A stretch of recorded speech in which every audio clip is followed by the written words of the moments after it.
Pyra, joined here by Kasing and Prolly after that explosive game against Giants. Another win of the board. Is it starting to feel normal, Raymond? Sorry. Well, going 6-0 when just recently joined the team is a new experience. But I think today's game, though, was one of the hardest that we had. Because, well, the game, I think we played really bad in the early game. It didn't go so well. And then after we came back into the lead, like, we done a lot of good objective, like, rotational play. But then after we kind of threw it again, and then due to mechanical error, like mistakes and stuff, but then we put out in the end, finally. Well, that's the entire game then. We're done. Just kidding. Tell me a little bit more about the early game. Maybe probably you had the 1-versus-1, and you know one of those things that Giants like to do is get World Up rolling, and he did. Did you get a little scared for your team there, knowing that the cannon can be quite impactful in team fights? I wasn't really scared about the cannon. It was more of like the way that Giants play is definitely a version of us that comes out on occasion, and I think that's what happened in this game, where there's just a lot of scrapping and there's a lot of fights without like objectives taken. It's just like we just met in mid lane and we fought, you know? Yeah. Right?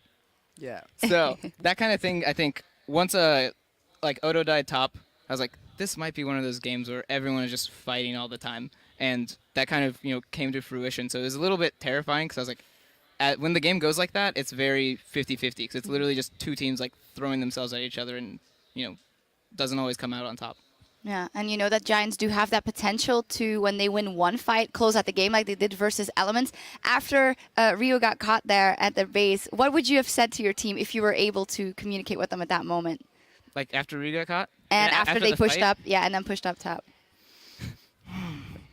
Stop sucking. No, I probably at that point I'd probably been like, all right, guys, we need to like stop the bleeding and like get back into kind of like the groove of the game, because once the game starts going our way, it's really easy to read the next move. But when games are a lot of like really scrappy like that, it's kind of hard to get your footing again, and it's more of I see a champion, I'm gonna go fight it. Yeah. So kind of getting out of that and back into like, okay, we want this, this, and this. How do we get to there? You had a couple of great strengths in that game. One of those was Yarnan on Jinx. What a performance by him. Tell me a little bit about picking it. It's not something we've seen in Europe all that often because it is, of course, quite a risky pick. Well, regarding the Jinx pick, like, we had the choice to choose between like Graves and Corki, but they're kind of like, well, they're really strong in the early to mid game especially, but kind of we needed a hyper carry kind of, so then we chose to have Jinx so we could have Fresh and Maokai peel for her. Like, even though in the game it didn't show like we were actually peeling for her, apart from myself. But well, also Hjarnan was like, I want Jinx.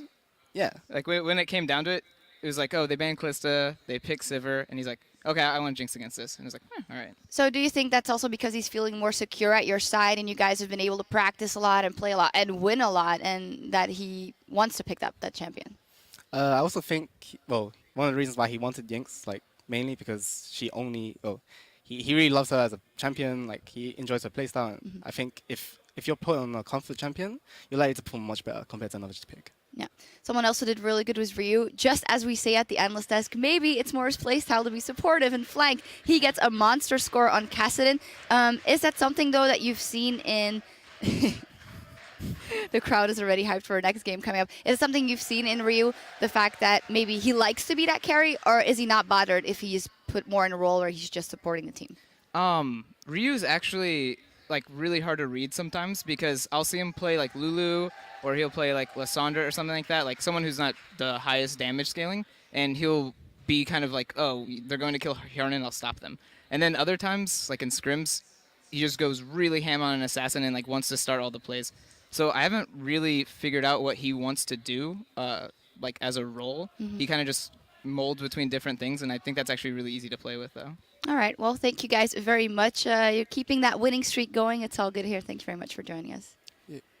We have a special guest in the studio this week, so let's check in with Quickshot, who's on stage with one of the